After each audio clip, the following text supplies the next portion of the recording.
جب سنا تھا ابو جہل نے تو اس موقع کو غنیمت سمجھ کے ابو بکر صدیق کے پاس میں گیا تھا اور اس کو لگا تھا کہ یہ عقل سے باہر کی چیز ہے، اس کو بھلا کون مانے گا، لیکن ابو بکر صدیق کے سامنے یہ معراج کی داستان ابو جہل نے پڑھی اور پوچھا کہ کیا کسی کی سمجھ میں آتا ہے، کیا ماننا چاہیے کہ یہ کوئی انسان مکے کا رہنے والا ایسی بات کرے کہ کنڈے کی کھڑکی جو ہوتی ہے جنزیر وہ بھی ہلتی رہی، بستر بھی گرم رہا، پانی بھی چلتا رہا اور میں خدا سے مل کے آ گیا، مسجد اقصی میں امامت بھی کروا دی، ساتوں آسمان کی سیر بھی کر دی، نبیوں سے ملاقات بھی کر دی، 50 نمازیں لے کے آیا، پھر کم کروانے کے لیے 9 بار گیا، ٹائم تو کچھ نہیں لگا، بھلا یہ ماننے کی چیز ہے؟ تو ابو بکر صدیق نے کہا کہ پہلے تو بتا یہ کہا کس نے ہے، سوائے میرے محمد کے اگر کسی اور نے کہا تو ہم نہیں مانیں گے، اور اگر میرے مصطفیٰ نے کہا تو اس سے بھی اگر عجیب ترین بات کہی تو اس کو بھی ہم ماننے کو تیار۔ سبحان اللہ، تصدیق کی، ہم نے سچ مانا ہے مصطفیٰ کو، تو جو صدیق بنے سب سے پہلے وہ ابو بکر صدیق کی ذات ہے، تو جو فرمایا اس سچ کی تصدیق کی۔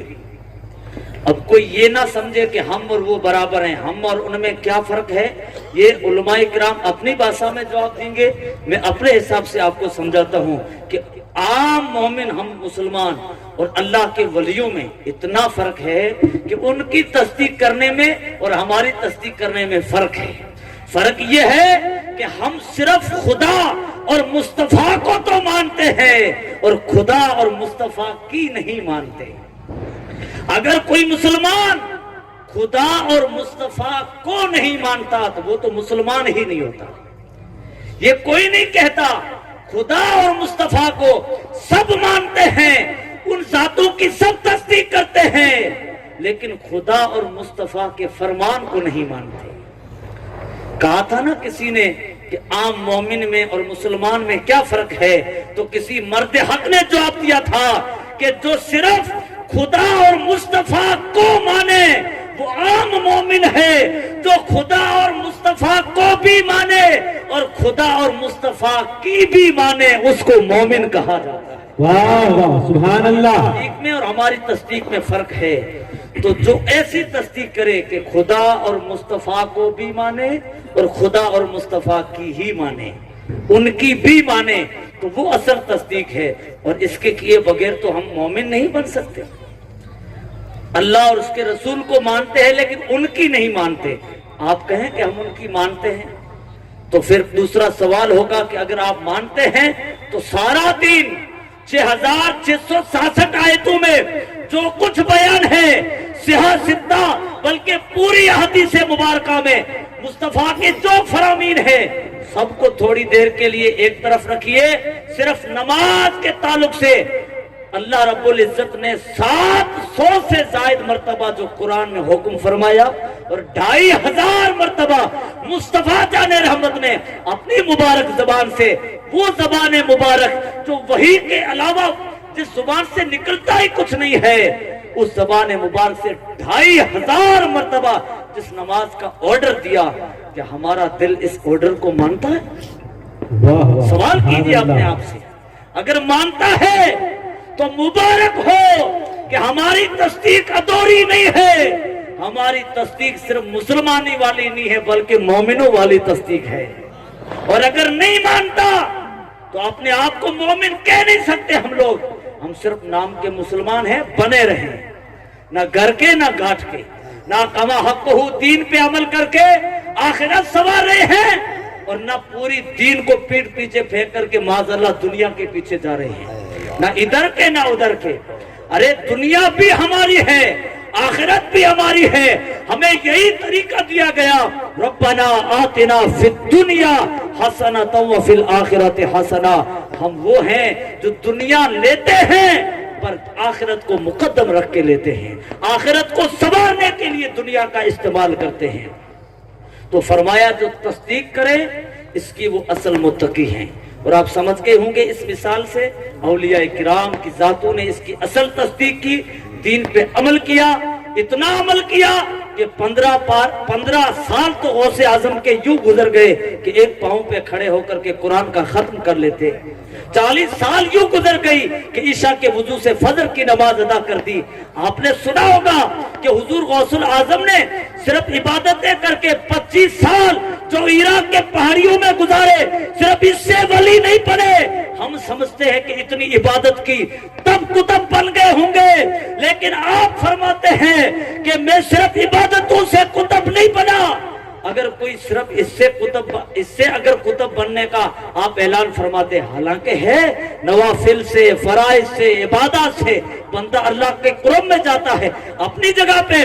لیکن حضور غوث اعظم نے فرمایا کہ میں علم پڑھتا رہا، پڑھاتا رہا. درستوں کی معنی پڑھنا بھی ہے، پڑھانا بھی ہے.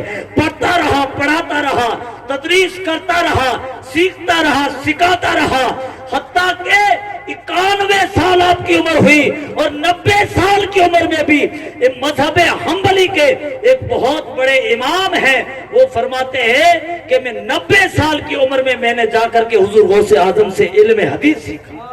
پوری سال پڑھاتے رہے اور پڑھایا صرف نام کا مدرسہ نہیں بلکہ آپ کے 1 لاکھ شاگرد ہوئے ہیں. 1 لاکھ شاگرد آپ کے فارغ التحصیل ہوئے ہیں، جن میں فقہاء ہیں، علماء ہیں، محدثین ہیں، بڑے بڑے ائمہ ہیں. اور آپ کے مدرسہ قادریہ سے ہر سال 3000 طلباء فارغ ہوا کرتے تھے. اور آپ صرف قرآن ناظرہ نہیں پڑھاتے تھے بلکہ اپنے مدرسے میں بیٹھ کر کے 13 فنون پر مشتمل کتابوں کا درس آپ ہر روز دیا کرتے تھے. اور ہفتے میں آپ الحمدللہ ہفتے میں 3 بار جب آپ بیان کرتے تھے تو ہماری تقریروں کی طرح تقریریں نہیں ہوتی تھی بلکہ ان کے بیان میں حضرت خضر بھی شامل ہوا کرتے تھے. ان کے بیانات کو سننے کے لیے جنات بھی حاضر ہوتے تھے. ان کے بیانات کو سننے کے لیے ملائکہ آتے تھے اور ظاہری عوام کوئی کم نہیں تھی. آج اگر لاکھوں کا مجمع ہو جائے تو پبلک کی تعداد کتنی بڑھ گئی ہے. وہ زمانہ آپ اندازہ لگائیں کہ آج سے 700 800 900 سال پہلے جب وہاں کوئی نیٹ نہیں، کوئی پرچہ نہیں چھپتا، کوئی اعلان نہیں کرتا، بلکہ غوث اعظم جب منبر پہ بیٹھتے تو آپ کے مجمع میں 70,000 سے لے کر 1 لاکھ تک کے بیچ کا مجمع رہا کرتا تھا. اور صرف تقریریں قصے کہانیوں پر مشتمل نہیں ہوتی تھی بلکہ میرے پیر غوث اعظم جب بیان پہ آتے تھے تو علامہ محدث ابن جوزی جیسو نے بھی کہا کہ عبد القادر جیلانی کو ہم تو سمجھتے تھے یہ نام کا کوئی پیر فقیر ہے، لیکن جب قرآن کی تفسیریں بیان کرنے پہ آتے تھے تو ایک ایک آیت کی 40 تفسیریں بیان کرتے اور پھر بند نہیں کرتے. فرماتے کال بہت ہو گیا ہے، چلو حال کی طرف آتے ہیں. جب اس طرف رخ کرتے تو اس مجمع سے عشق الہی میں تڑپ تڑپ کے، جیسے بغیر پانی سے مچھلی تڑپ کے مرتی ہے، ایسے تڑپ تڑپ کے عاشقان خدا بند کا وہاں سے جنازہ ہو جاتا تھا. لوگ کپڑے پھاڑ دیتے تھے. یہ آپ کا خطاب کا انداز تھا. تو سنو حضور غوث اعظم کو علم کی روشنی سے. آج کوئی پہاڑوں میں بیٹھ کر کے عبادتوں کا ڈھونگ رکھ سکتا ہے، پھٹے پرانے کپڑے بنا کر کے ظاہری فقیر بن سکتا ہے، لیکن ہم نے غوث اعظم سے یہ کسوٹی سیکھی ہے اور یہ طریقہ سیکھا ہے کہ الحمدللہ ہم اسی کو ولی سمجھتے ہیں جو عالم بھی ہو. اور آپ صرف ظاہری علوم نہیں، آپ فرماتے ہیں عبد القادر کے دل پہ اللہ نے 70 علم لدنی کے اللہ تعالیٰ نے دروازے کھولے تھے. علم لدنی آپ نہیں سمجھو گے، نہ سمجھانے کا ٹائم ہے. علم لدنی تو وہ ہے جس سے متاثر ہو کر کے حضور حضرت موسیٰ علیہ السلام کو بھی حکم ہوا تھا موسیٰ جا میرے خضر کی طرف. وہ علم لدنی رکھتا ہے. وہ علم آپ فرماتے ہیں یہ کتابوں میں فقہ حدیث نو صرف یہ تو تھا ہی. علم لدنی کے 70 دروازے اللہ نے عبد القادر کے سینے پہ کھولے تھے. اور ہر دروازہ آسمان اور زمین کے بیچ میں جو خلا ہے اتنی چوڑائی تھی اس دروازے کی. اتنے بڑے بڑے علوم لدنیہ کے دروازے عبد القادر کے سینے پہ اللہ نے کھولے تھے. آپ اس مقام سے دیکھیں وہ کتنے علم پہ اور اس قرآن اور حدیث پہ کیسی انہوں نے تصدیق کی. فرمایا یہ ہے متقی. اچھا آخری بات، جو ایسے متقین ہیں اب ان سے اگر کرامت صادر ہو جائے تو شک کرنے کی کوئی